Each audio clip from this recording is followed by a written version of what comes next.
ക്ഷമയുടെയും സ്നേഹത്തിന്റെയും പ്രചോദനം. പ്രൊഫസർ മംഗള കപൂർ, പത്മശ്രീ ജേതാവ് 2026. വിശുദ്ധ നഗരമായ വാരണാസിയിലെ ഒരു വ്യാപാര കുടുംബത്തിലാണ് മംഗള ജനിച്ചത്.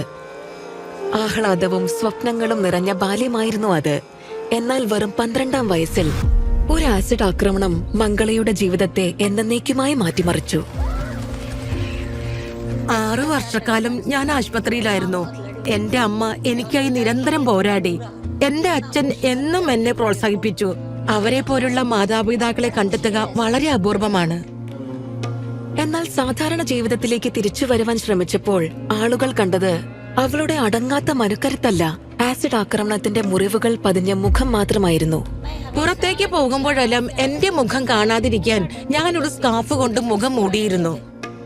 അവളുടെ ആത്മവിശ്വാസം വീണ്ടെടുക്കാൻ അമ്മ അവളെ ഹിന്ദു മഹിളാ സംഗീത വിദ്യാലയത്തിൽ ചേർത്തു.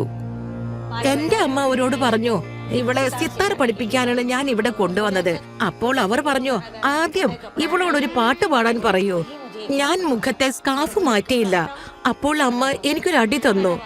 അതിനുശേഷം ഞാൻ ഒരു ഭജൻ ആലപിച്ചു.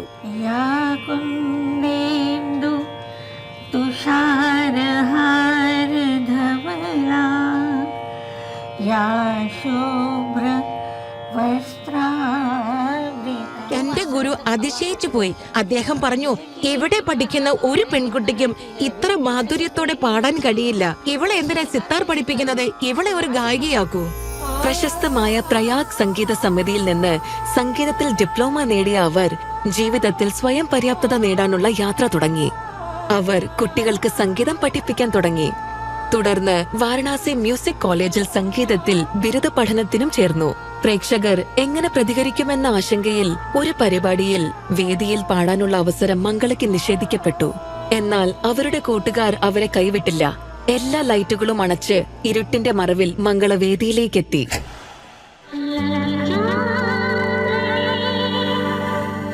അവിടെ മുഴങ്ങിയത് അവളുടെ ശബ്ദമായിരുന്നു, മുഖമല്ല. ആ ശബ്ദം അവളെ വാരണാസിയുടെ ലതയായി ഉയർത്തി. പിന്നീട് അവർ വിവിധ സംഗീത സംഘങ്ങളോടൊപ്പം പാടി തുടങ്ങി. തുടർന്ന് ബനാറസ് ഹിന്ദു സർവകലാശാലയിൽ ലെക്ചററായി ചേർന്ന് സംഗീത വിദ്യാഭ്യാസത്തിന്റെ വിവിധ തലങ്ങളിലുള്ള വിദ്യാർത്ഥികളെ അവർ പഠിപ്പിച്ചു.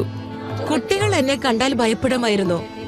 അവരുമായി ഇടപഴകാൻ തുടങ്ങിയപ്പോൾ അവർ ക്രമേണ എന്നോട് ഇണങ്ങി.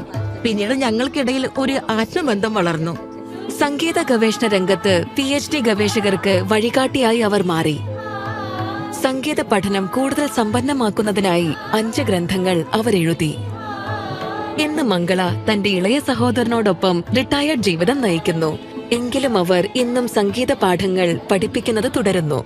തന്റെ ഫൗണ്ടേഷനിലൂടെ സമർത്ഥരായ കുട്ടികളിൽ ആത്മവിശ്വാസവും ധൈര്യവും വളർത്തുന്നതിനായി അവർ ഇന്നും പ്രവർത്തിക്കുന്നു.